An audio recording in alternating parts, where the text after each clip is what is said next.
Okay, I'm here. My name is John Kraintz. I'm here to represent a group called Safe Ground.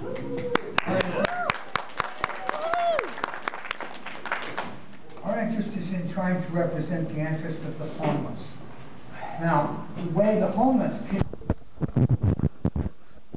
canary in the coal mine, we're what happens when everything else fails. Education, housing, health care, all of that is in our community. Because homelessness is as varied as the problems in our community.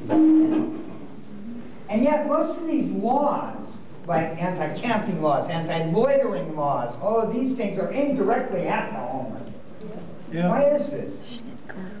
Well, the first thing I realized when I became homeless is, you know what the homeless have that everybody here that is living in the house doesn't? Community. They do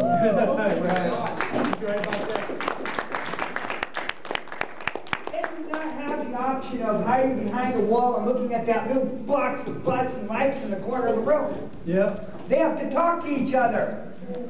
Gee, that's something we've forgotten how to do in this country. That's why we're in this jam. Yeah.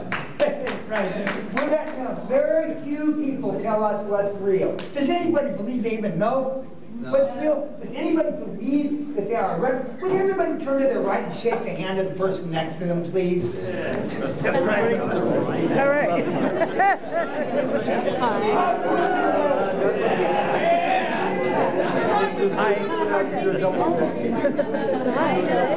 Here's the beginning of community right there. Here to my right.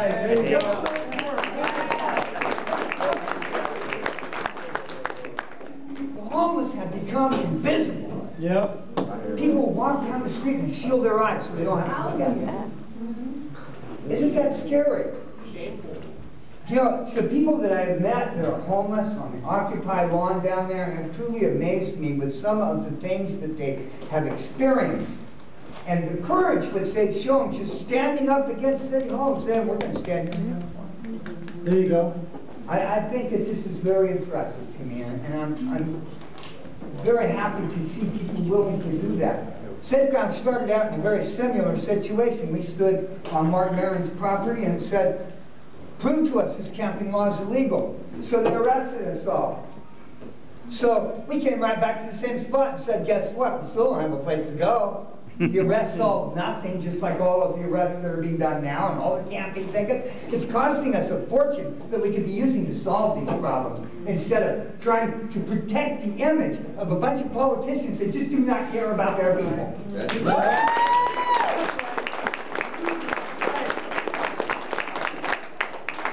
Why is our public tax money being used to protect crooks? Yeah. I think that this is something that we should really think about, and the solution is we need to build community. We need to rebuild Mayberry. Mayberry has been lost, and if we can get that back, everything's going to work itself out. There's no reason to even need a camping law because there's 55,000 vacant buildings in this county right now. Thank you. Wow. Thank you.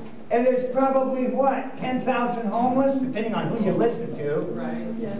Most of our county is trying to say that the overall homeless has gone down by 15% in the last 2 years. But the fact is, the number of lunch tickets given away at Loaves and Fishes has increased. And even by the county's numbers, the families that are homeless are increasing by 15% over the last 2 years. That's the county's own numbers.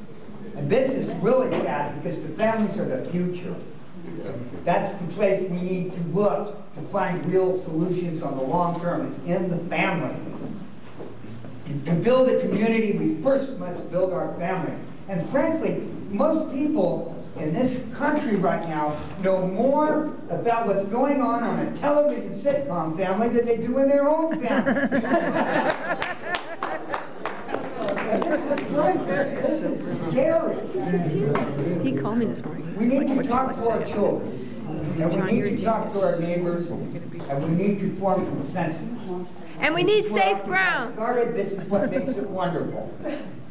So let's work on that. Let's build a community here, one that we can be proud of. Yes.